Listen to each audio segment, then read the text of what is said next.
Comencemos entonces. Comencemos. Muy buenas tardes a todos los presentes. Don Fernando Soto, director de la Escuela de Ciencia Política y Administración Pública de la Universidad de Talca. Don Jaime González, profesor y coordinador del grupo editorial que organiza este conversatorio. Expositores, estimados estudiantes y público en general. Sean todos bienvenidos al presente conversatorio denominado Proceso Constituyente en clave regional, una mirada desde el Maule, que ha sido impulsado y organizado por el grupo editorial Menankenun Kimlu. Chile actualmente se encuentra en un proceso político muy importante. El plebiscito por una nueva constitución que se pretende llevar a cabo en octubre del presente año no se puede tomar a la ligera, considerando que marcará un antes y un después en la historia política y social chilena. Es por esto que creemos pertinente generar instancias de participación donde se entregue la información que las personas necesitan para votar de manera consciente. Para ello, contamos con la presencia de dos importantes expositores regionales que nos ayudarán a entender mejor las repercusiones de un plebiscito en nuestra región y su visión respecto del panorama nacional. Ambos egresados de la Universidad de Talca, don Rodrigo Hernández Fernández, abogado, candidato a magíster en Derecho y presidente regional de Revolución Democrática, y don Óscar Guzmán Cepeda, abogado, candidato a doctor en Derecho y profesor de la Escuela de Derecho de la Universidad Santo Tomás. Este conversatorio se llevará a cabo mediante la modalidad de debate, donde los expositores entregarán sus argumentos y reflexiones respecto del plebiscito y la idea de una nueva constitución. Estarán a cargo de moderar este debate Catalina Jaque y Sofía Trejo, estudiantes de Administración Pública de segundo y tercer año respectivamente, quienes guiarán el conversatorio y les recordarán a nuestros invitados cuando les quede un minuto de tiempo para que puedan completar sus ideas. Agregar también que los expositores tendrán la oportunidad de responder las preguntas de forma alternada para generar mejores instancias de debate. Además, agregar que el conversatorio está diseñado para una duración aproximada de 1 a 1 hora 30, por lo que cada expositor tendrá alrededor de 5 minutos para responder cada una de las preguntas realizadas por nuestras moderadoras. Por otra parte, los dejamos invitados a realizar sus preguntas de manera respetuosa a través del chat para que al final del conversatorio estas puedan ser respondidas por nuestros expositores. Por último, Ian Castro, estudiante de tercer año de la carrera de Administración Pública, se encargará de realizar una síntesis de los argumentos que fueron entregados durante el debate. Les pedimos por favor que mantengan sus micrófonos apagados para que sea más fácil la comunicación. Muchas gracias. Buenas tardes, don Rodrigo Hernández, don Óscar Guzmán. Muchas gracias por estar aquí para abordar mediante un debate el proceso constituyente desde sus respectivas posturas. A continuación, procedo a aplicar las preguntas. Recuerden que tienen 5 minutos aproximadamente para responder. ¿Cuál es el diagnóstico que sus sectores realizan respecto de la crisis social, político, económica y ahora sanitaria que hemos vivido con fuerza desde el año pasado? Digo con fuerza porque sabemos que se viene arrastrando desde antes. Sin embargo, en octubre explota. Comienza Óscar Guzmán. Bien, muchas gracias, Catalina. Bien, una buena pregunta para partir. Efectivamente, lo que nos lleva a esto, a la situación que estamos ahora de un proceso constitucional que ya hemos iniciado, es precisamente un conflicto, un problema que se dio en nuestro sistema político y que se buscó este proceso como una quizás herramienta para dar una solución. Bien, ¿qué sucede? Todos los sistemas políticos, y Chile no es la excepción, trabajan con demandas que vienen del medio social y que debe ir evacuando productos para ir contestando dichas demandas.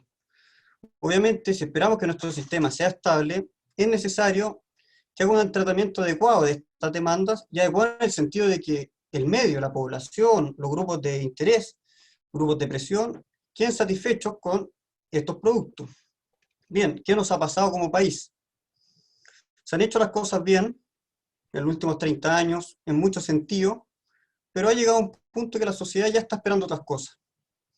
Se hicieron mayores demandas del sistema político y que por distintas razones, que podemos intentar enumerar después, el sistema fue más lento de lo que esperaba la sociedad. Y obviamente la situación que desencadenó las protestas en el mes de octubre, los hechos de violencia, atentados y las protestas multitudinarias que se hicieron, de cierta forma significó acelerar todo el proceso.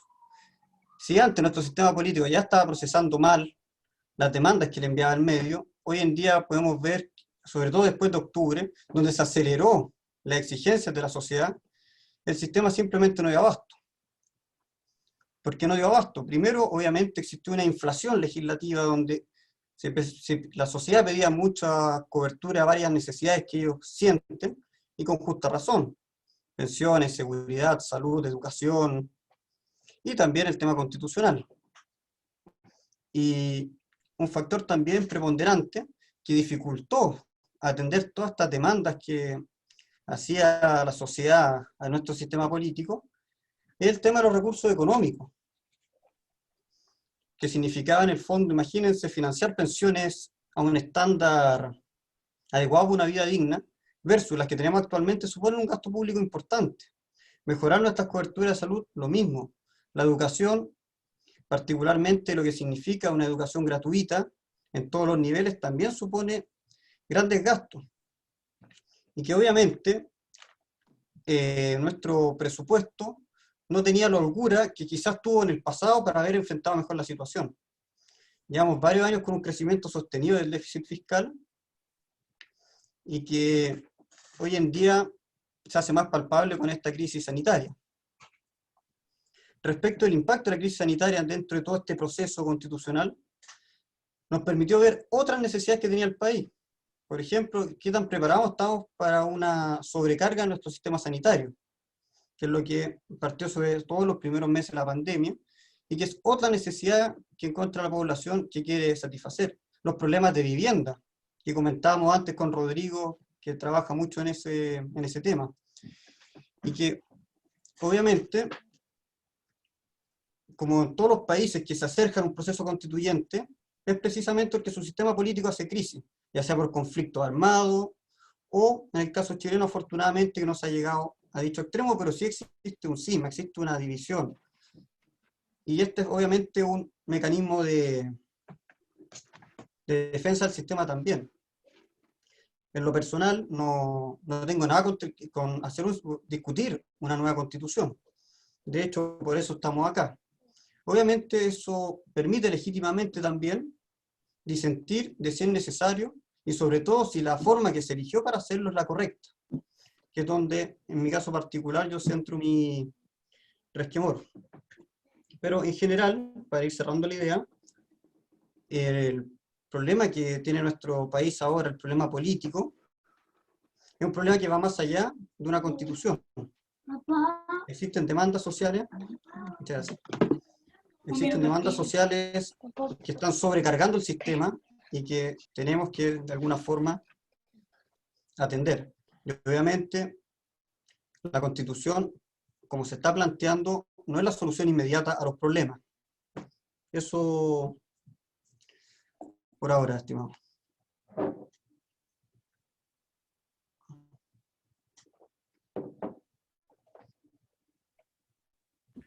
Don Rodrigo Hernández. Ya, eso, era para saber si es que meto cuchara nomás o tengo que esperar. Bueno, primero que todo les agradezco mucho la invitación por este espacio. Entiendo que también hay estamos en una situación bien particular, porque somos dos hombres panelistas y creo que es muy bueno también pensar a futuro, y no tengo duda que así será, que vamos a contar con espacios de estas características también para mujeres, porque es muy complejo abordar ciertos temas políticos que atañen específicamente a las mujeres siendo dos hombres. Entonces también es una cosa que seguramente vamos a poder abordar viendo jornadas sucesivas que sin duda vamos a tener, y tengo confianza que así será. Respecto de la pregunta sobre el diagnóstico del llamado estallido o la rebelión, o como se quiera llamar, porque depende mucho de la teoría política de cada uno para poder definir qué es lo que ocurrió en octubre, la verdad es que me parece que, si bien es cierto, tenemos, yo creo que un síndrome de lectura política en Chile en que la mayoría tiende a decir que esto se veía venir y que era muy fácil de visualizar. Yo creo que a veces las cosas por obvias se pasan por alto. Y la verdad es que el diagnóstico más reciente es que yo creo que hubo una incapacidad del sistema político para poder dar respuesta a necesidades sentidas por una gran parte de la población. Y si bien es cierto, tenemos antecedentes, hay un informe del PNUD del 2017 donde habla de la desigualdad en Chile exclusivamente, pareciera ser que no nos hacía tanto sentido ni que fuera un tema tan urgente. Era un tema importante, pero pareciera ser que no era prioritario en la agenda política. Es curioso que luego, después del 18 de octubre, todo nos pareciera terrible que el 1% de la población en Chile acumulase el 25% de la riqueza total del país. Pero eso es un diagnóstico que existe hace mucho tiempo. Me parece a mí que no solamente tiene que ver con una cuestión de desigualdades, que en el fondo es el problema, yo diría que lo que motiva la denominación de un estallido social. En el fondo no logro tener respuesta a buena parte de mis necesidades como ciudadano o ciudadana, y yo creo que eso es en parte de la incapacidad del sistema, y eso es una serie de demandas sentidas que se englobaron a través de la noción del problema constitucional. Y yo creo que eso efectivamente es así. O sea, esto lo empezamos a ver por lo menos desde el 2006, cuando las primeras rebeliones estudiantiles empezaron a hablar de algo más distinto a educación y empezaron a hablar de otra clase de cosas. En esa época probablemente la mayoría de la opinión pública más conservadora decía, ¿por qué están hablando de cosas fuera de lo educacional? Si en Chile siempre funcionamos como gremio, entonces si son estudiantes que hablan solo de la educación. Esa modificación y la complejización del relato lleva a una cúspide en el 2011, en donde empezamos efectivamente a hablar de muchas otras cosas que tenían que ver con la incapacidad del sistema de responder. Pero el segundo punto que yo creo que es muy relevante, y por lo menos el que motiva más que yo estoy hoy día hablando sobre todo el tema de la prueba, tiene que ver no solamente con esta sensación de la desigualdad o la noción de la desigualdad o la desigualdad sentida, sino con la participación política, o mejor aún, con la capacidad del Estado de entregarle al pueblo su propia capacidad de agenciamiento político. Eso suena una complejización del término, pero en realidad no es otra cosa que entender que hemos estado habituados a una participación sumamente precaria, en donde se abrió una brecha de participación política en Chile, en donde pareciera ser que la política es ejercida por especialistas, una clase política, y que el resto de la política, de parte de la ciudadanía, era una actuación, un ejercicio que estaba limitado, que es mal visto, de hecho, para otros hacer política desde los territorios, desde las ciudades, desde centros de estudio, desde los estudiantes propiamente tales. Y ese problema, en el fondo, la incapacidad de responder de parte del sistema a incorporar a buena parte de la población al sistema político, a la deliberación y a la participación,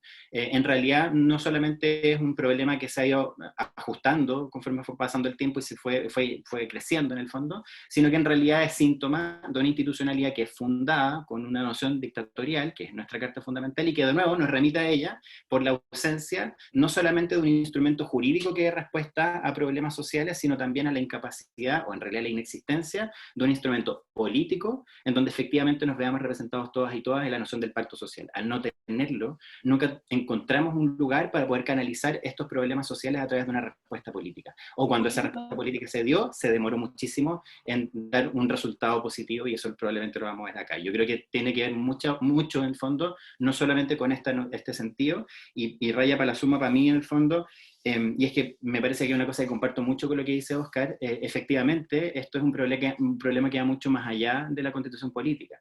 La diferencia probablemente es que para mí la constitución política es un mínimo que debe garantizarse y cambiarse para poder empezar a construir el Chile que queremos. Muchas gracias. Jaime Guzmán, quien fue el padre intelectual de la Constitución de 1980, dijo en diciembre de 1979: la Constitución debe procurar que, si llegan a gobernar los adversarios, se vean constreñidos a seguir una acción no tan distinta a la que uno mismo anhelaría, porque, valga la metáfora, el margen de alternativas que la cancha imponga, de hecho, a quienes juegan en ella, sea lo suficientemente reducido para ser extremadamente difícil lo contrario.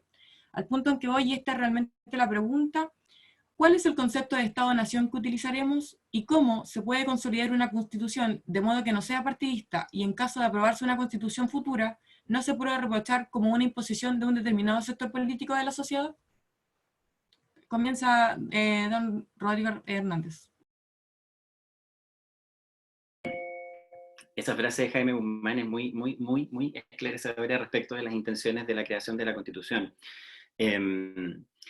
A ver, hay dos cosas. Lo primero es que el problema que ha pasado, y yo diría que es un problema de los detractores de la campaña de la prueba, que buscan en el fondo sostener esta Constitución tal y como está, es decir que no tenemos una Constitución que es la Constitución del 80, que cambió, que esos pilares ya no existen.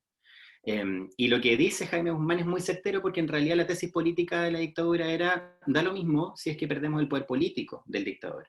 Lo que necesitamos, en definitiva, es lograr sostener esta proyección del proyecto político, valga la redundancia, que se sostenga en el tiempo, y garantizar que eso sea un impedimento para que las mayorías efectivamente entren en el juego y la dinámica política. Y eso es una cosa sumamente estudiada, que buena parte de los 90 se basó en el control de las Fuerzas Armadas, de esta democracia protegida en el fondo, a través de las figuras del COSENA y esa presencia muy vital de esos senadores designados y etcétera. Y luego, con esa reforma, digamos, que existió sostenida en el 2005, esta modificación que, si bien es cierto, destraba parte de esa tutela de las Fuerzas Armadas en esta democracia que teníamos, traslada ese control de esa democracia sigue siendo tutelada en el fondo a través de otra clase de sistemas, que uno podría decir el Tribunal Constitucional o los quórums supramayoritarios, entre otras cosas, que impiden la lógica del juego político más dinámico.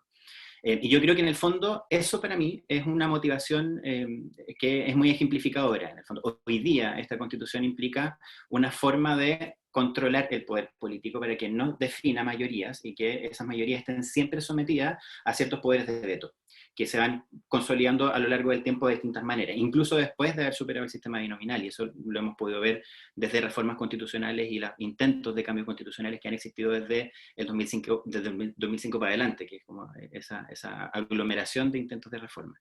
Para mí, por lo menos, la gracia de pensar una nueva constitución, y yo creo que uno de los principales objetivos de quienes vayan a discutirla, es generar esta clase de condiciones, como lo que estamos viendo acá, en el fondo.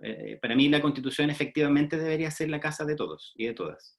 Y eso implica tener la capacidad de ejercer un proceso deliberativo caótico, porque esta deliberación en ningún caso va a ser armónica, pero que reconozca las diferencias que tenemos entre personas dentro de esta sociedad. O sea, el problema de la Constitución es que no fue capaz, y no ha sido capaz, de reflejar nuestras diferencias políticas y encontrar un canal para poder resolverlas políticamente.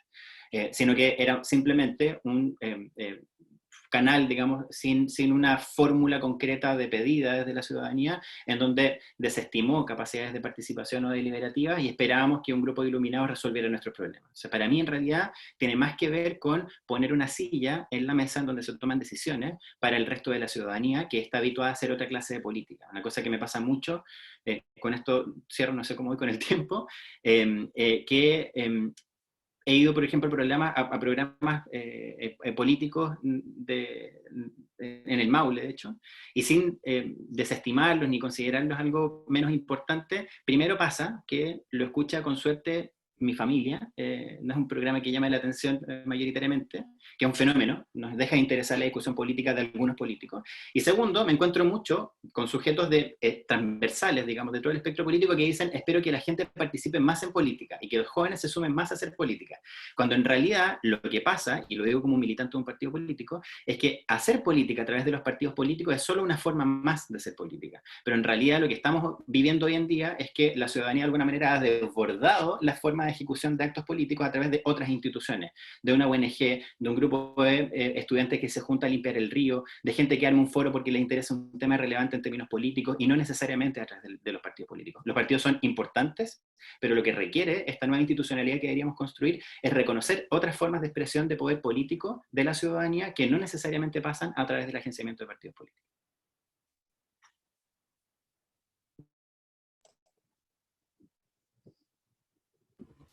Don Oscar. Bien, gracias, Catalina.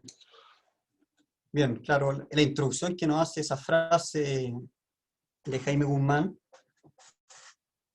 que yo considero de cierta forma que es una exageración de una característica que tienden a tener las constituciones, y que obviamente en la formulación original de la Constitución del 80, de cierta forma la exageraba a lo que buscamos.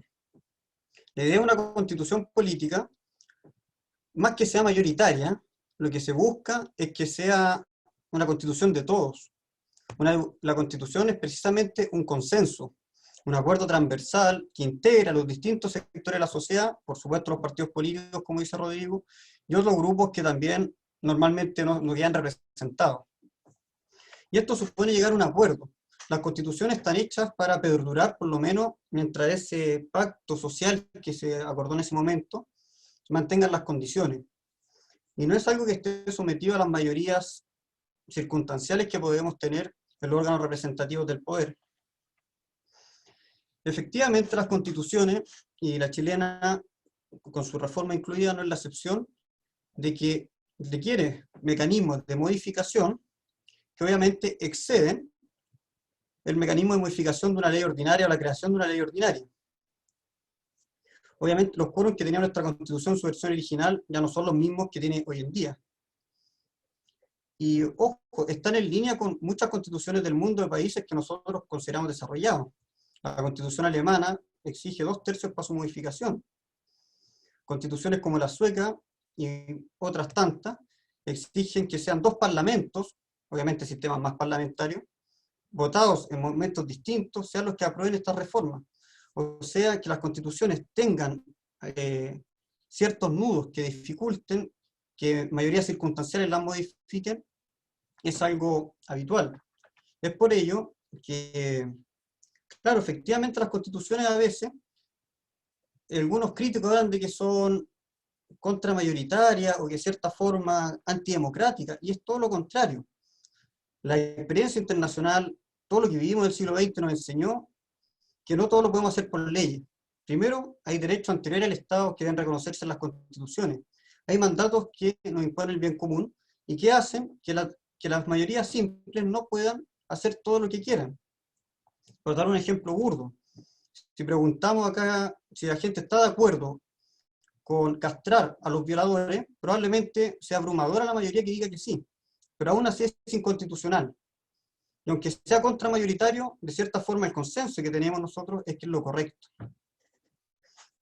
Relacionado también con lo que decía Rodrigo, el Tribunal Constitucional no es un instrumento antidemocrático, es un instrumento que tiene nuestra Constitución, y la mayoría, todas las constituciones del mundo, tienen un mecanismo de proteger la Constitución, incluso contra leyes que puedan ser mayoritarias, ya sea en un tribunal constitucional, en la Corte Suprema, o difundido entre sus distintos tribunales de justicia.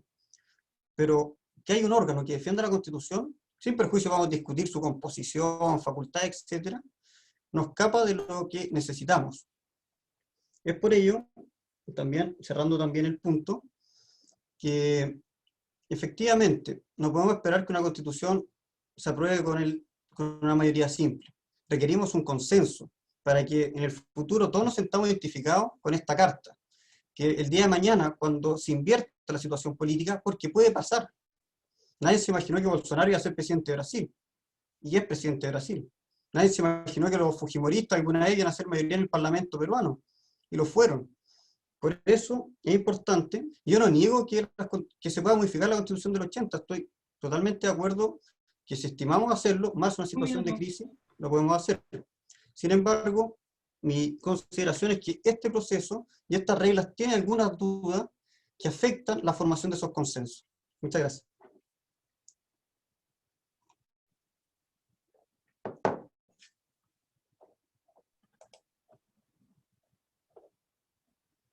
Buenos días a todos. Saludamos también a nuestro decano en Facultad de Ciencias Jurídicas y Sociales, don Rodrigo Palomo Vélez, quien se integró a nuestro conversatorio.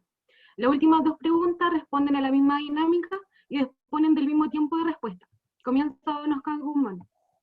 El diputado Antonio Coloma expresó que la Constitución ha sido modificada en 257 ocasiones, en todos sus capítulos, y agrega que Chile no necesita una refundación ni partir de cero, solo necesita voluntad política para generar los cambios ahora. Los diversos sectores políticos han prometido desde la transición terminar con la pobreza, terminar con la lista de espera de los hospitales, disminuir la brecha social, jubilaciones dignas, igualar salarios entre hombres y mujeres. Sí ha sido modificada en tantas ocasiones. ¿Por qué las demandas que emanaron durante el 18 de octubre del 2019 siguen siendo las mismas que las de 30 años atrás? Bien. Respecto a lo que dice Coloma, claro, es efectivo, esta Constitución es la más modificada en la historia de Chile. Todos sus artículos han sido modificados y ha sido gracias a que han habido acuerdos de distintos sectores en distintos momentos históricos, y precisamente eso fue la que la fue enriqueciendo y fue mejorando, de pasar de una Constitución que derechamente era una democracia protegida a una Constitución que ya es mucho más, valga la redundancia, democrática. Y esta opción fue precisamente porque en una encrucijada histórica de nuestro país, los sectores políticos prefirieron terminar con un gobierno militar por una vía pacífica, y eso asumió de cierta forma aceptar esta institucionalidad, y es por eso que seguimos ahora con esta norma. Bien, sobre la pregunta, acá efectivamente quizás las demandas de las sociedades se van manteniendo, y la sensación que tienen las personas también se va manteniendo, y uno a medida que va alcanzando cierto estadio va aspirando a otros, pero decir que la pobreza no disminuye de cierta forma es ser injusto con los procesos que ha tenido nuestro país anteriormente. Chile pasó de tener un 50% de pobreza y más, hoy en día a una cifra cercana al 10%. La salud pública en Chile, si bien existen carencias, es de las mejores de Latinoamérica. En materia de vivienda, donde ni siquiera se reconoce en la Constitución el derecho a la vivienda, somos el segundo país de Latinoamérica que tiene el mejor nivel, solo por detrás de Costa Rica. Entonces, en educación, la cobertura educacional en los años 90 era muy privativa, prácticamente hay que tener unas becas que era muy difícil de conseguir, o créditos que también eran sumamente costosos. Hoy en día, sin tener una educación universitaria gratuita, el acceso es mucho más, es más posible para un gran número de personas, que no existía antes. O sea, decir que Chile no ha mejorado, de cierta forma es ser deshonesto. En materia de desigualdad, quizás nuestro principal problema, de acuerdo a estadísticas de la OCDE, Chile es el país que más ha reducido la desigualdad. Evidentemente que tampoco es tan complejo cuando era el peor de todo subir tanto, pero cuando dicen que cada vez las desigualdades son mayores, no es así. O decir que cada vez la salud es peor, o que la educación es peor, o que la pobreza está peor, no es correcto. Nuestra institucionalidad, con sus virtudes y defectos, ha logrado cosas buenas y también está en cosas que estamos al debe. Pero yo creo que la demanda ahora nace no solamente de que en 30 años no se ha hecho nada, sino que nuestro país, la población, el pueblo, estima que ya la preocupación no es solo lo mínimo que se pedía en los años 90. Y eso es lógico, porque somos un país que está creciendo y que aspira a llegar algún día al desarrollo. Y eso explica de cierta forma también las demandas sociales. Y que nuestra Constitución hasta ahora ha respondido. Ahora, ¿puede seguir respondiendo nuestra Constitución con alguna reforma? Sí, es posible. Lo ha hecho nuestro Congreso muchas veces. Si pueden haber puntos específicos que entraban en ciertos proyectos, se pueden modificar con un quórum incluso menor que el que pide la convención, el proyecto, el itinerario de reforma constitucional que tenemos en nuestra Constitución actualmente. ¿Esto significa cerrar la puerta para siempre a una nueva Constitución? Tampoco es así, lo podemos seguir discutiendo. El punto que yo defiendo, gracias, el punto que defiendo acá es que en este proceso constituyente no se han hecho o no se han garantizado elementos que permitan un consenso. Entonces no arriesgamos a tener una constitución incompleta o una constitución que intente de cierta forma escapar de ella y reducirlo todo a la ley, que tampoco es algo que es conveniente para un país. Gracias. Muchas gracias. Don Rodrigo, ¿cuál es su opinión al respecto? ¿Me escucho? Sí, sí. En esto nos metemos en un problema, estamos hablando del problema de los derechos fundamentales. Y pasa con el tema de los derechos fundamentales, que de alguna manera lo que hace una constitución como la nuestra, en el fondo, es hacer una promesa. Es una promesa, y yo diría, insisto, en un código político. Eso significa que es una promesa escrita para que una persona que lee la Constitución crea que hay un catálogo de derechos que le pertenece. El problema de los derechos fundamentales es que cuando el desarrollo o el ejercicio de esos derechos fundamentales es contraintuitivo, es decir, siento que debería tener esto porque la promesa de la Carta Fundamental es X, pero en la práctica ocurre Y o Z, empezamos a generar esta promesa falsa o la promesa incumplida, o el tema de la verdad media. y a mí me pasa por lo menos con el tema del catálogo de los derechos fundamentales.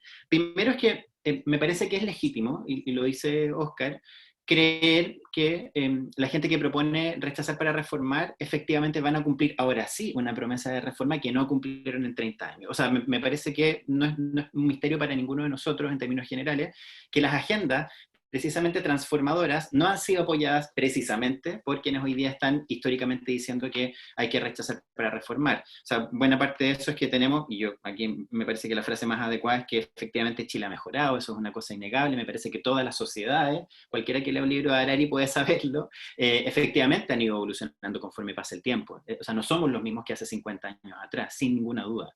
El problema, a mi juicio, es que esta sociedad ha ido avanzando a pesar del lastre que representa la Constitución Política de la República. Y no lo digo solamente por las modificaciones que no se han podido hacer, como por ejemplo pasar un sistema solidario de pensiones, cuestiones que han sido discutidas y que no han logrado consolidarse efectivamente a través de un sistema nuevo. Probablemente también por los pilares filosóficos, si se quiere, de esta Carta Fundamental, sino que también en aquellos en donde sí hemos avanzado, habitualmente el obstáculo es un argumento constitucional. O sea, ni siquiera es necesario revisar los últimos años, pero uno puede ver, por ejemplo, lo que ocurrió con la tramitación de la Ley de Bases del Medio Ambiente, por ejemplo, en los 90. O hoy día, cuando hablamos de la existencia en el año 90, hasta el 98, 99, no recuerdo tan bien, de la existencia de hijos legítimos o ilegítimos, que es una cuestión atroz para una sociedad democrática del siglo XXI. Ninguno de nosotros cree que eso debería haberse permitido. Probablemente tampoco los que en esa época votaron en contra de esa modificación, donde habían hijos que si nacían fuera del matrimonio no eran considerados iguales a los que sí lo hacían de esa manera.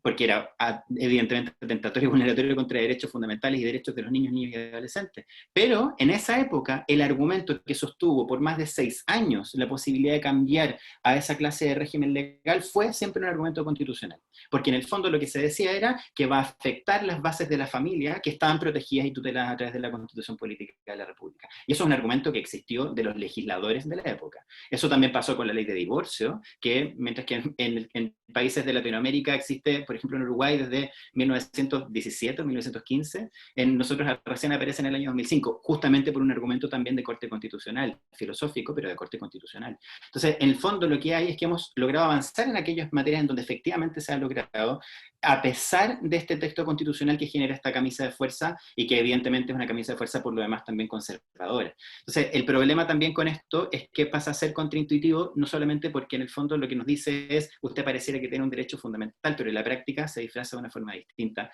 porque no hemos logrado adecuadamente soltarnos de esa clase de amarras, pero también en la práctica, lo que ocurre con los derechos fundamentales que yo diría que son de segunda generación, entre comillas, o que se presentan así, como la salud, la educación, entre otros, a mi juicio son en realidad derechos de primera generación, que en realidad expresan libertades más que derechos sociales expresamente. Se pareciera que tenemos el derecho a la educación porque hay un título, el derecho a la salud porque hay un título que lo dice. Pero en la práctica, el derecho, en rigor, gracias, es el desarrollo de una libertad, y una libertad por lo demás también de elegir si es que tengo la posibilidad de pagarlo. Entonces el problema con los derechos fundamentales yo creo que tiene que ver con esta promesa que pareciera ser que tenemos y que es falsa, y que si bien es cierto tiene una explicación jurídica, probablemente como lo que señala Oscar, una constitución como un instrumento político, como un documento político, debe permitirle al ciudadano común y corriente leerla y efectivamente apropiarse de sus derechos fundamentales. Y eso es una cuestión que hoy día no tenemos y no hemos tenido en el pasado.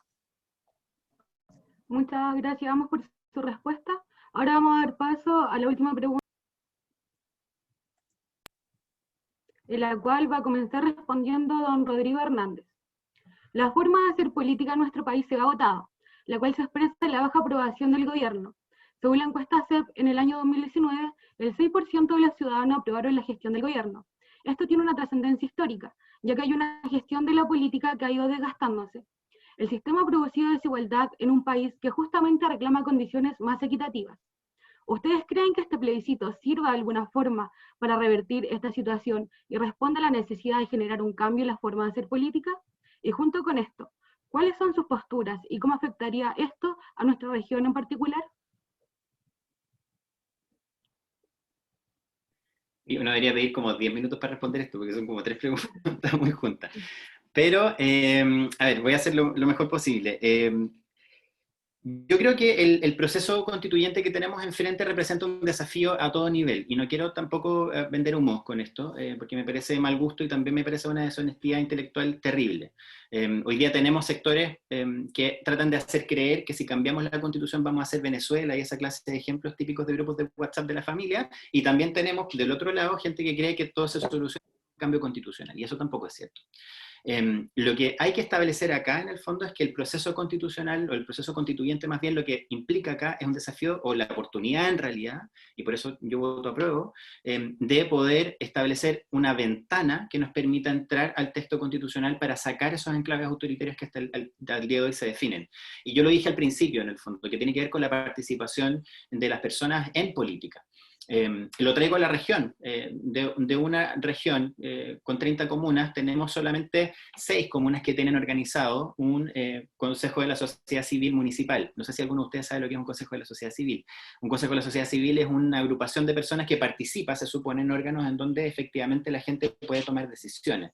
El problema es que esa forma dinámica de participación en realidad no pasa de ser simbólica. Invitamos a la gente a participar, pero en realidad no le damos la posibilidad de incidir realmente en la toma de decisiones públicas. Esto pasa a todo nivel y es parte de esta influencia de la Constitución del 80, desgraciadamente, que tiene sus principios muy basados en un criterio dictatorial, que duda cabe. Este problema se arrastra hace muchísimo tiempo y hoy día se ve mucho más porque mucha más gente quiere participar y no logra hacerlo. En lo que pasa en los territorios de la región, sobre todo, ¿por qué tenemos solamente 6 consejos de la sociedad civil organizados a nivel municipal? Porque los otros servicios también lo tienen. Implica no creer que la gente es floja o que no le interesa la participación política. Al contrario, le interesa tanto que una vez que llega a los espacios de participación política se da cuenta que no incide en nada, que lo invitaron simplemente a tomar un coffee break muy entretenido e interesante y sería todo. Y esto es un problema constitucional, porque hay una escala de participación que lo estableció en los años 60, Cherry Amstein, que es una autora norteamericana, que dice que la participación tiene 3 fases, la participación política o la participación ciudadana. Una que es la simbólica, que en realidad es manipulación, que no es participación política. La segunda, que es el formulismo, es decir, la posibilidad de hacerle peticiones a la autoridad y veremos si es que nos responde. Y la última es del control ciudadano efectivo, que efectivamente es participación ciudadana, que en el fondo implica que la autoridad se desprenda de un poco de su poder para que la ciudadanía logre participar en ese espacio público. En Chile, salvo por el voto, en donde además es una cuestión sumamente relativa, porque finalmente tendemos a votar por un menú armado, no podemos cambiar las papas ni agrandar la bebida, ocurre habitualmente que en las otras dinámicas de participación es donde aparece nuestra principal dinámica política. Con esto cierro. El problema de esto es que no solamente es un problema que aparece hoy día, de hecho es un problema que fue borrado por la dictadura en la Constitución del 80. En el año 71 apareció una modificación constitucional que estableció el derecho a la participación ciudadana en Chile, y que fue borrado en el año 80 convenientemente, evidente si era una dictadura. Lo que apareció ahí como reconocimiento es el formulismo, la posibilidad de hacerle peticiones a la autoridad, lo que hoy día es un derecho fundamental. ¿Cuál es el problema de esta participación política? Es que no tenemos una posibilidad de incidir directamente en la toma de decisiones del poder político. Y no digo con esto que esté esperando que haya asambleísmo o participación democracia directa, porque eso evidentemente es muy complejo. Lo que digo es que nuestro sistema de participación es tan precario que en el fondo impide que la gente sienta que es parte de un real acuerdo social. Podremos pasar ese punto más adelante, pero en definitiva el principal desafío de este proceso constituyente es hacer que efectivamente el proceso deliberativo de redacción sea con participación ciudadana y que lleguemos finalmente, por lo menos, yo ni siquiera aspiro a que quede la Constitución que yo quiera, porque aquí hay que ser súper generoso y súper honesto, no va a pasar eso, somos 17 millones de personas, y hay que ser sumamente, hay que estar muy dispuesto a perder muchas veces en el proceso. Por lo menos sí creo que es imperativo y prioritario lograr cambiar esa dinámica de participación política para que efectivamente podamos apropiarnos de la política de nuevo. Es una cosa demasiado importante para dejárselo a los profesionales de siempre. Muchas gracias por su respuesta. Ahora lo escuchamos, don Oscar. Bien, muchas gracias. Bien, como decía Rodrigo, son varias preguntas, pero nos vamos a centrar en lo principal. Bien, se planteaba en el fondo de qué utilidad tiene este plebiscito en el fondo, entendí, para nuestro país. Bien, yo creo que un elemento que votemos apruebo, votemos rechazo, que yo creo que el principal legado que sí o sí nos va a dejar todo este proceso, es que se legitima en el fondo el pacto social. Nuestra Constitución ha sido plebiscitada en otras ocasiones, en el 80, pero fue cuestionable, no fue un proceso muy transparente, En el 89 un amplio apoyo, pero en el fondo, claro, no es contra la hoja en blanco, es o la Constitución como está o con estas mejoras. Y ahora la gran diferencia que tenemos es que queremos una nueva Constitución o nos queremos quedar con la misma, independiente si es para reformar, etc. Por tanto, gane el apruebo, si gana el rechazo, de cierta forma va a tener una importante legitimación nuestra actual Constitución. En cambio, y si gana el apruebo, obviamente, y de este proceso se logra elaborar una Constitución, bien, vamos a tener una Constitución de ese aspecto legitimada. Así que yo creo que es el principal beneficio de todo el proceso. Bien, y referido al ámbito regional, la verdad es que no le veo más trascendencia que lo que podemos hacer a través de elegir senadores y diputados y votar para presidente. Porque el proceso de elaboración de esta Constitución, a través de elegir una convención constituyente o convención mixta, como salga el resultado, en resumidas cuentas es básicamente votar. No hay instancias de participación, como bien explicaba Rodrigo. Incluso tenía más participación regional el proyecto que hizo Michelle Bachelet en su segundo gobierno. Acá básicamente tenemos que votar a un representante para que vaya a esta convención a discutir los términos de esta nueva Constitución. Y va a depender del representante que elijamos, si va a venir a su región, si se va a reunir con los gremios, con los sindicatos, con los estudiantes, con las dueñas de casa, etc. Por tanto, este proceso constituyente ¿tiene una mirada regional? No. No más que la que tienen nuestros sistemas habituales de manifestar la voluntad pública. Así que por ese aspecto creo que es poco lo que podemos avanzar. Eventualmente va a depender de la capacidad que tengan los convencionales en el fondo de dar ese sello. O, si somos muy optimistas, pero eso no lo puede garantizar nadie, que en el reglamento de la convención se establezcan mecanismos de participación que puedan ser efectivos y que se puedan utilizar también medio electrónico, como se hizo en Islandia, o buscar formas de ciertos cabildos de fomentar la participación. Pero como está diseñado, no es más de lo que hay. Muchas gracias a ambos por sus reflexiones. Ahora daré el paso al profesor Jaime, quien va a canalizar las preguntas puestas en el chat. Bueno, muy buenas tardes a todos y a todas. Llegó el momento entonces de mostrar algunas de las preguntas que está haciendo el público. Aquí hay una de Javier Narváez que dice: ¿cuáles son los contras de que una futura constitución establezca la obligación del Estado de garantizar el acceso a acciones de protección y recuperación de la salud? ¿Qué países en desarrollo han establecido tal garantía? ¿Cuál es la visión que tienen ustedes respecto a eso? 5 minutos también para ambos y comenzaría en este caso Rodrigo. Súper. Bueno, muchas gracias a Javier por su pregunta. Yo creo que esto es como en el fondo el establecimiento de tutelas de protección de derechos fundamentales. Evidentemente es una debilidad de nuestra Carta Fundamental actual que protege mayoritariamente derechos de primera generación a través del recurso de protección, salvo algunas excepciones honrosas, probablemente muy vinculadas al derecho a vivir en un medio ambiente libre de contaminación.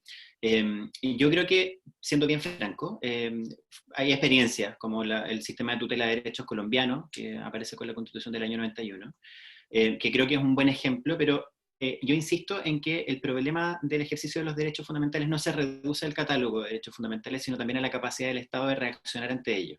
O sea, lo que tenemos que definir no solamente es proponer una nueva redacción de derechos fundamentales y una tutela más efectiva, sino también cuál es el rol del Estado, porque si el Estado sigue siendo subsidiario naturalmente va a llegar tarde a todos los cruces en el fondo.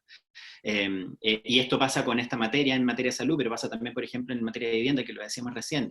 El Estado no es quien construye ni quien diseña. El Estado, con suerte, es quien pone una bolsa de plata encima de la mesa, se lo entrega a un privado para que lo desarrolle. Y luego, sepa Dios quién es el que tiene la capacidad de tutelar ese derecho fundamental. Entonces, el problema no solamente es la falta de catálogo, sino también, diría yo, la capacidad del Estado de responder a través de una actividad distinta, o la capacidad que tenga para poder, por ejemplo, desarrollar una actividad empresarial o industrial, de tal manera que efectivamente efectivamente sí logre llegar a esos cruces. Por eso es que no creo mucho en reducir la presencia del Estado en desmedro de la capacidad de los privados para organizar mejor, ese clásico mito de que los privados organizan mucho mejor ciertas cosas. Yo creo que lo hacen muchas veces, mucho mejor que el Estado, pero la duda que yo tengo es si es que es justo sostener ese sistema en aquellos derechos que consideramos fundamentales y de carácter social para el resto de nuestros ciudadanos y ciudadanos. Yo creo que en eso me parece como la reflexión general, y sobre lo último que dice, que en una futura constitución ustedes recogerían el derecho de propiedad, no solamente lo haría porque es un derecho fundamental y el compromiso democrático implica reconocer los derechos fundamentales en toda su dimensión, sino que también es una limitante del proceso. O sea, aquí no podemos borrar el derecho de propiedad, no solamente por tratados internacionales que están suscritos por Chile, el proceso constituyente dice que se tienen que respetar esos tratados, sino también por un principio internacional de derechos humanos, en el fondo, que es la no regresividad o la progresión en materia de derechos fundamentales. No podemos bajar el estándar. El estándar del derecho de propiedad no es el problema, me parece que es un estándar muy alto, me parece bien que exista una garantía a ese derecho fundamental. Lo que creo es que tenemos que configurar otros derechos para que se vuelvan igual o más protagonistas eventualmente para el interés público de la sociedad. Gracias, Rodrigo. Bien. Damos tiempo entonces a Óscar. Bien, en el fondo la pregunta de Javier, que es bien interesante y que nos coloca en un tema que es bastante complejo y hay que ser muy concienzudo para analizar, que es el tema de la tutela judicial de los denominados derechos sociales. Bien, partamos por la base de los derechos sociales son derechos. Todos los derechos tienen costos, algunos de gestión y otros económicos, y los derechos sociales se caracterizan por tener en general un alto costo económico, pero eso no quita que sean derechos. Sin embargo, sabemos que no todos los países cuentan con los recursos para satisfacer en un determinado estándar todos los derechos sociales. ¿Y qué tienen que hacer los distintos sistemas políticos en sus procesos deliberativos? De cierta forma, hacer ponderar estos derechos y ver cómo los van a enfrentar cada uno lo mejor posible en las medidas de sus posibilidades. Y eso es una discusión política democrática. El problema que tiene de reconocer derechos sociales sin claros límites y entregarle una tutela judicial, como puede ser un recurso de protección en nuestro actual sistema, es que de cierta forma vamos a tener un poder del Estado interviniendo en otro. Porque el poder judicial, a través de estas acciones que buscan garantizar estos derechos sociales, va a hacer al Estado incurrir en gastos, y muchas veces gastos exorbitantes. Y esa es una labor que no tiene que decidir el Poder Judicial. Tiene que decidirlo, obviamente, el órgano político que está encargado de esa actividad, que es el Congreso Nacional, y en nuestro actual sistema, el Presidente de la República. Por tanto, el peligro de establecer una garantía amplia a derechos sociales también reconocidos de manera amplia, es que vamos constriñendo nuestros espacios democráticos. La esfera democrática se va reduciendo. Por tanto, sobre si es necesario o no reconocerlo, hay amplia discusión. Pero estados de bienestar que nosotros admiramos mucho, como Suecia, Alemania, no reconocen en su constitución derechos sociales. Sin embargo, tienen un alto estándar. Chile los reconoce, como dice Rodrigo, no todos los que hoy en día se reconocen, no con una tutela judicial efectiva, pero aún así nos coloca a nivel latinoamericano de los países más avanzados en la satisfacción de este tipo de derechos. Por tanto, acá, lo primero es tener en claro que poner los derechos sociales en la Constitución no asegura que se van a garantizar. Y si los vamos a incorporar, vamos a tomar esa decisión, bueno, que sea estableciendo bien los límites que tiene el ente jurisdiccional en su tutela. Por ejemplo, si hablamos de vivienda, que este derecho de cierta forma imponga al Estado el deber positivo de tomar acciones tendientes a mejorar los estándares de calidad de vivienda y dar una importancia a este tema. Pero decir que todas las personas tienen derecho a la vivienda de una manera muy amplia genera evidentemente este tipo de problemas. Y obviamente también hay un tema presupuestario, que no, al final el grupo que presiona más, el que tiene más acceso a la justicia, va a tener mayor nivel de satisfacción de sus derechos sociales que aquellos grupos más marginados de la sociedad y que precisamente son los que más lo necesitan. Así que ese reconocimiento tiene que ser bien medido. Bien, gracias, Óscar.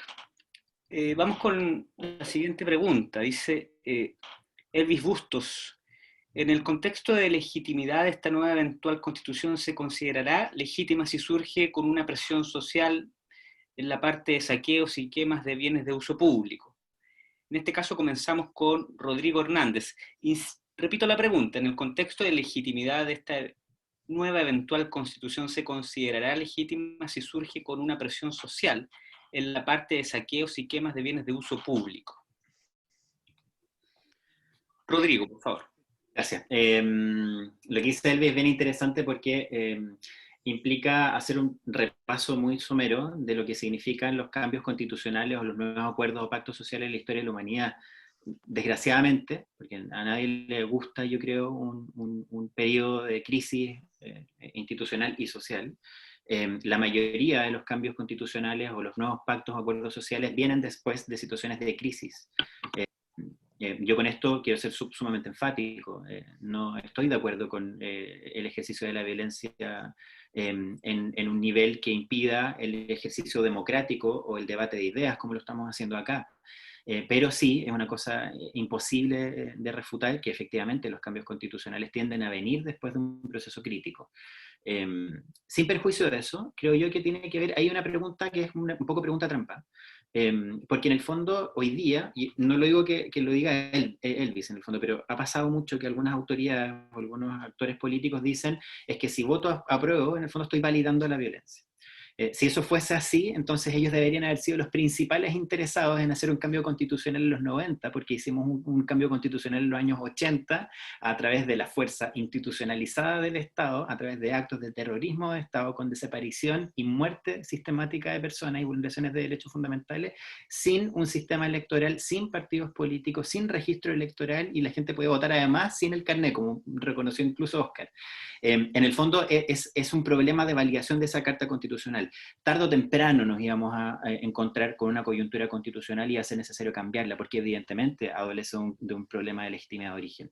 El problema hoy día, para poder validar este cambio constitucional, y aquí yo parafraseo mucho lo que dijo Jorge Navarrete hace un tiempo atrás, es mucho mejor en un contexto de crisis como la que estamos viviendo desde octubre pasado, que a mi juicio es más bien un acto de rebeldía en el fondo social, que le pongamos en la mano a un ciudadano o una ciudadana un lápiz para poder manifestar su opinión, antes que seguir sosteniendo un clima de crisis que puede llevarnos a desembocar en alguna clase de otra situación de contexto distinto.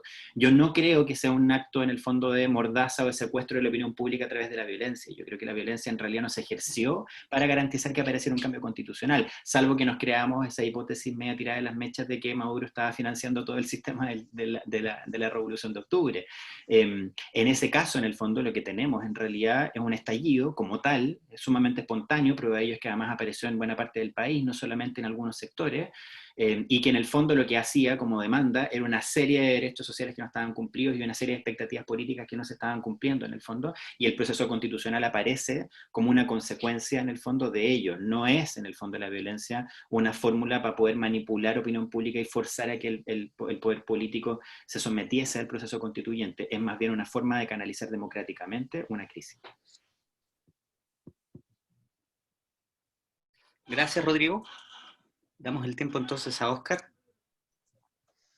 Bien, comparto en general la respuesta de Rodrigo. Efectivamente, claro, hubiésemos deseado que este proceso se hubiera iniciado quizás por protestas pacíficas, como fueron muchas de ellas, pero no fue así. Hubo violencia grave, que hay que condenar, son delincuentes, y esperemos que la justicia, con un debido proceso, juzgue a esas personas. Sin embargo, precisamente los cambios constitucionales son motivados por crisis. En Sudáfrica fue por la caída del apartheid y que había que integrar a la sociedad. En las últimas asambleas constituyentes que se han celebrado ha sido precisamente en contextos de guerras civiles o graves protestas también, como sucedió en la Primavera Árabe. O sea, decir que porque hubo violencia o que la violencia de cierta forma condicionó el proceso, no va por ese punto. En el fondo, las constituciones surgen cuando tienen que surgir. Acá se planteó esta necesidad, el acuerdo de noviembre fue transversal, y obviamente la violencia jugó un papel, empujó a algunos resortes de esto, no nos hubiese gustado, pero decir que, claro, porque sería ilegítimo el proceso.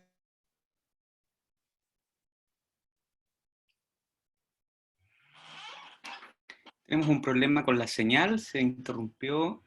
Prometo que no. Veamos si vuelve Oscar.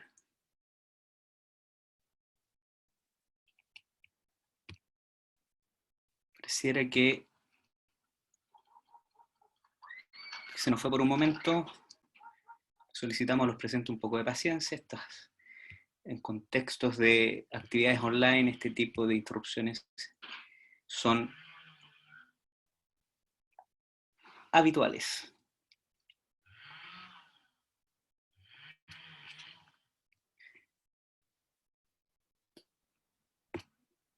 Se cayó, yo creo que va a volver a entrar. Se cayó. Perfecto.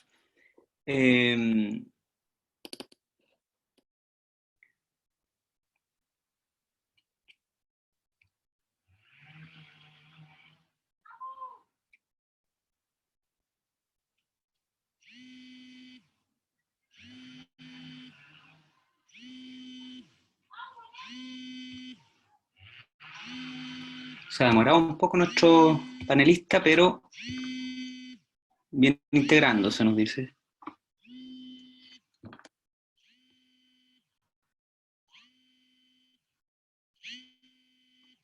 Ahí viene integrándose nuevamente.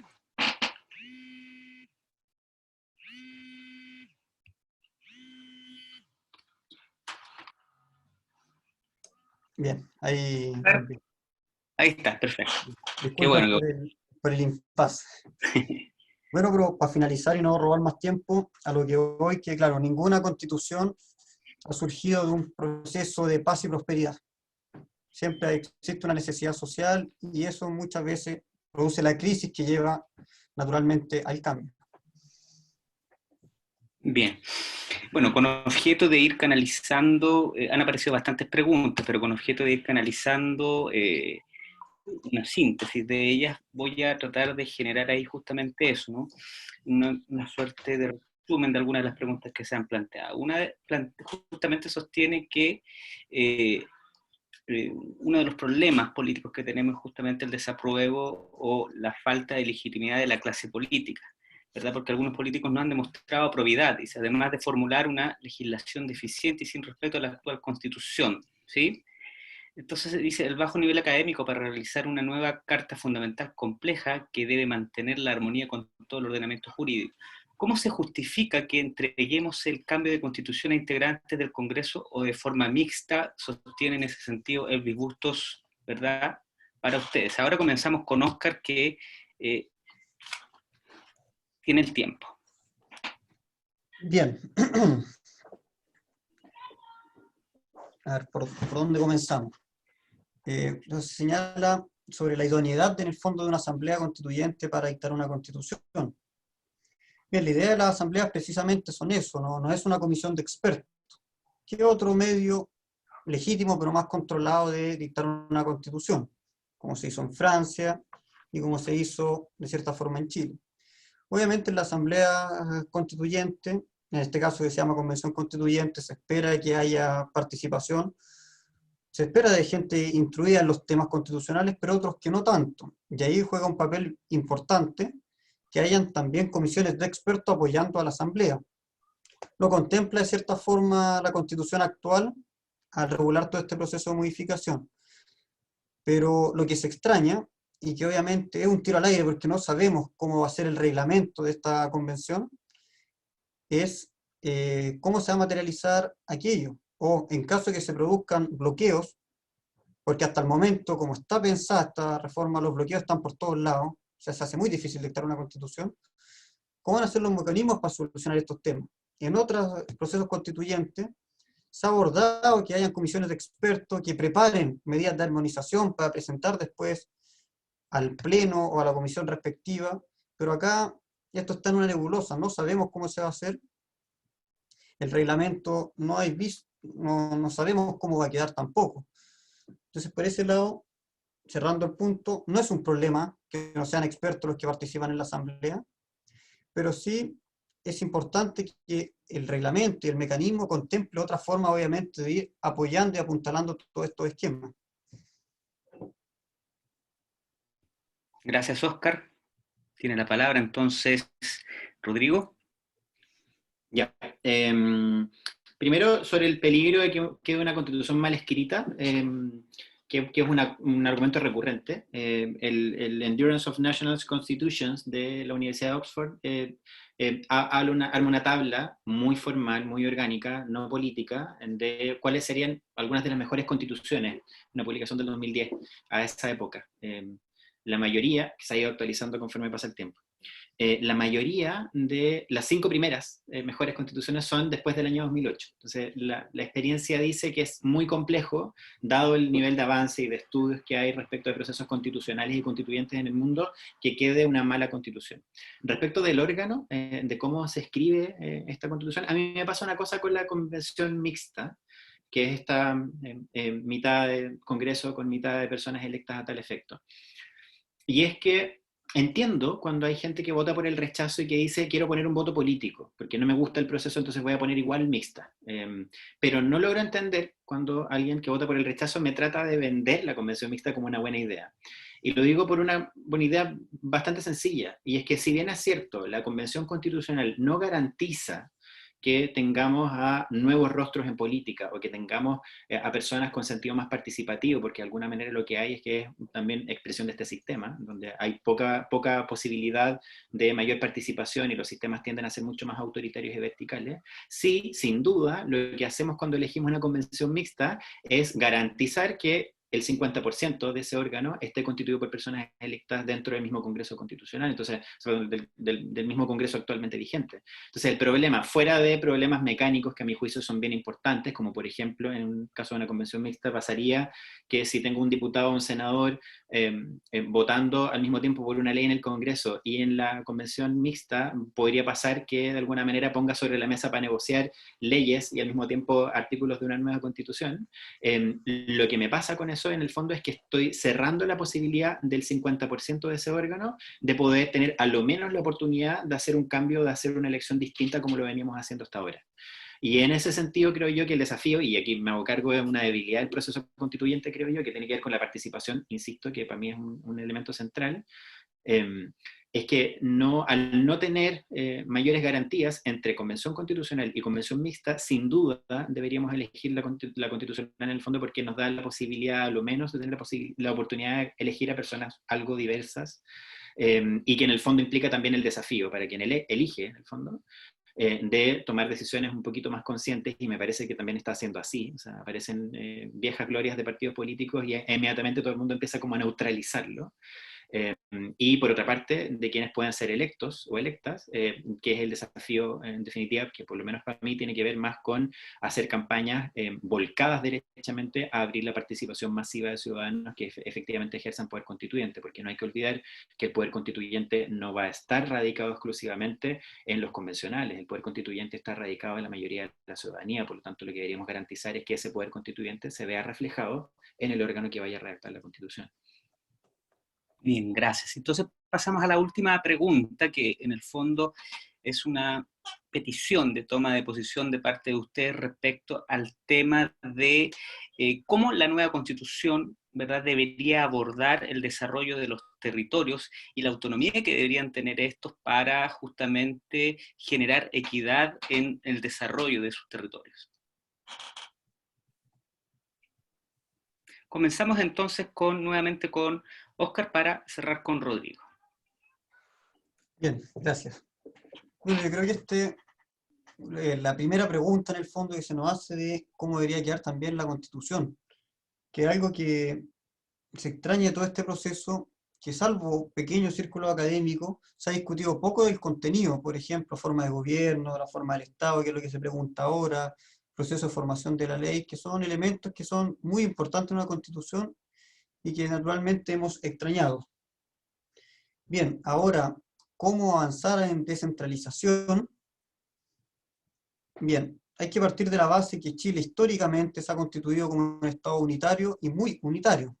La Constitución del 33 fijó este sistema sumamente centralista y que, si bien la Constitución del 25 y la del 80 lo han ido atenuando, yo creo que ha sido en la medida de lo posible que permite lo profundamente unitario que es nuestro país. Bien, la descentralización más avanzada, una descentralización política, como la que se puede ver en España, por ejemplo, considero que es compleja de implementar en Chile. No tenemos una costumbre arraigada de descentralización política, me explico. Una centralización que las entidades regionales tengan poder para dictar normas generales de carácter obligatorio para el determinado sector. Entonces, entre la descentralización política y lo que tenemos ahora es por donde tenemos que avanzar. Un aporte es, por ejemplo, elegir democráticamente a nuestras autoridades regionales, que es la figura del gobernador regional ahora. Sin embargo, las facultades que tiene son básicamente en el fondo de uso de recursos. No tiene un poder decisorio más relevante que ellos. Por tanto, yo creo que Chile debe mantener su fisonomía de Estado unitario. No estamos preparados, ni siquiera hemos discutido avanzar a otro estadio. Y el avance sería profundizar nuestra descentralización administrativa y quizás darle más poder a las entidades regionales para ciertos aspectos, como por ejemplo en materia de inversión, a ver qué tipo de tener más participación en los procesos ambientales, por ejemplo, o el desarrollo urbano o social. Y quizás ese sea un primer camino para ir avanzando y quizás en un futuro una mayor descentralización, que es algo positivo. Pero en la realidad actual de Chile, considero que los avances no pueden ser tan ambiciosos. Gracias, Óscar. Rodrigo. Y yo lo voy a llevar aún más a lo territorial. Lo que ocurre con la Constitución del 80 y las reformas de hecho del año 89 es que traen consigo además una serie de batería de leyes que eran muy coherentes con la línea filosófica e ideológica del mismo texto. Entre ellos está un instrumento sumamente importante para el régimen, que fue la 16.880, que es la ley de juntas de vecinos. Esa ley de juntas de vecinos no solamente aplica el criterio de dividir para reinar, de hecho vuelve básicamente intrascendente las organizaciones territoriales funcionales. Dentro de Chile se ha dado un plumazo, lo que había aparecido hasta 1968, con la introducción de una ley de junta de vecinos, en donde de hecho sí había, por la escala de unidad territorial, la posibilidad de las organizaciones de efectivamente participar en la planificación del territorio. Eso existía hasta ese momento. Evidentemente se elimina con el inicio de la dictadura y luego se consolida con estas modificaciones del año 89. Lo que debería aspirarse en el fondo desde la planificación territorial es a devolver ese poder a la autonomía de las organizaciones, y porque en el fondo lo que hay dentro de estos principios constitucionales es que está la consolidación del gremialismo de alguna manera. De hecho, lo vemos en el artículo primero, se habla de una bolsa de gatos gigante llamada cuerpos intermedios.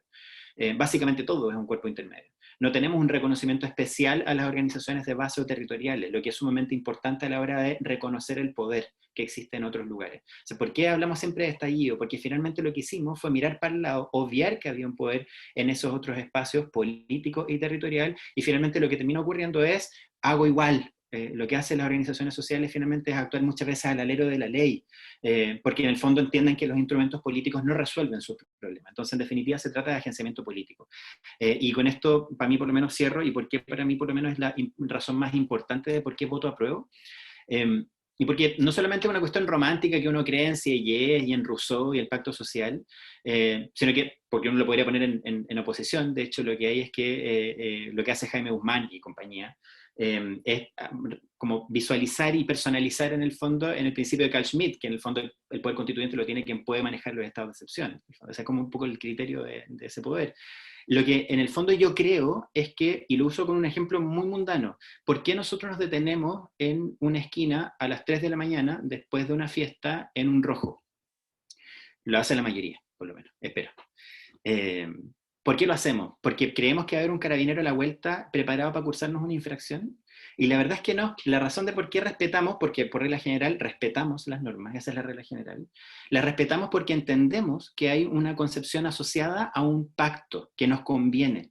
Ese pacto puede ser porque nos sentamos a discutirlo, como lo hicieron los españoles después de la dictadura de Franco a través de los pactos de la Moncloa, o los italianos después de su dictadura en el 47, o los sudafricanos en el apartheid, que nosotros nunca hicimos, sino que también tiene que ver con una legitimación que puede ser activa durante el ejercicio de la misma norma. Ninguna de esos dos criterios lo tenemos en nuestra Constitución. Si finalmente, ¿por qué me detengo frente al rojo? Porque sé que me conviene, y porque sé que le conviene a la convivencia sana social de mi propia comunidad, porque es más seguro. O sea, en el fondo lo que no tenemos la posibilidad de hacer hoy día con este texto constitucional es que no lo entendemos propio, no nos importa, no es relevante. Lo que tenemos que hacer con él es, de hecho, apropiarnos para que efectivamente sea un canalizador del pacto social, que efectivamente nos represente en algún punto de esta historia. O sea, hay que recordar que no tenemos democracia desde hace mucho tiempo, la tenemos desde antes de ayer, y es sumamente frágil.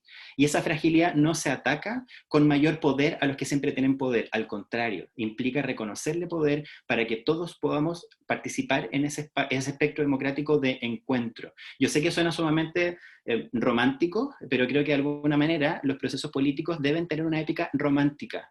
Y en ese sentido me parece que la oportunidad que tenemos de votar por el apruebo es una oportunidad que no se nos va a dar mucho más en este proceso histórico.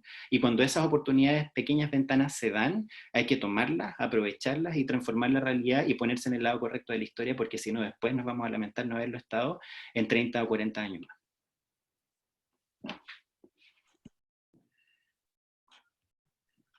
Bien. Damos paso. Muchas gracias a todos y todas.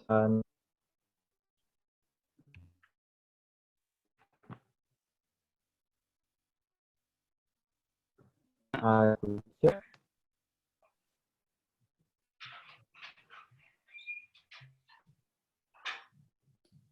Ahora sí, Problema de conexión.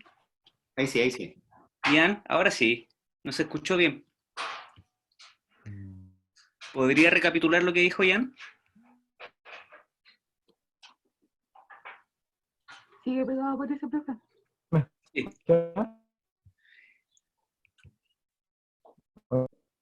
Ahora Se escucha entrecortado.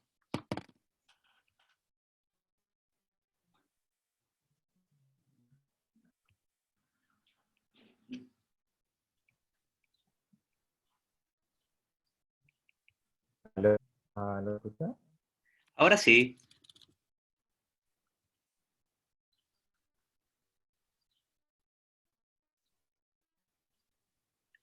No, se nos fue Ian, parece. Ok, tenés que apagar un poco la. No, no se escucha bien.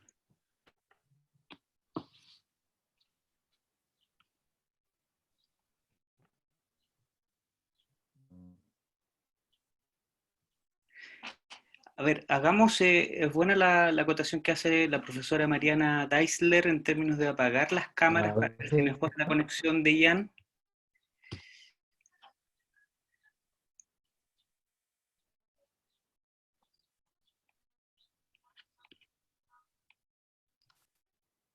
Ian, ¿Aló? ¿Y me tomo la conexión? ahí está tomando un poco mejor. Le solicitamos entonces apagar las ¿Se me cámaras. escucha? ¿Se me ve? Ahora se escucha. Se escucha y se ve. Sí, perfecto.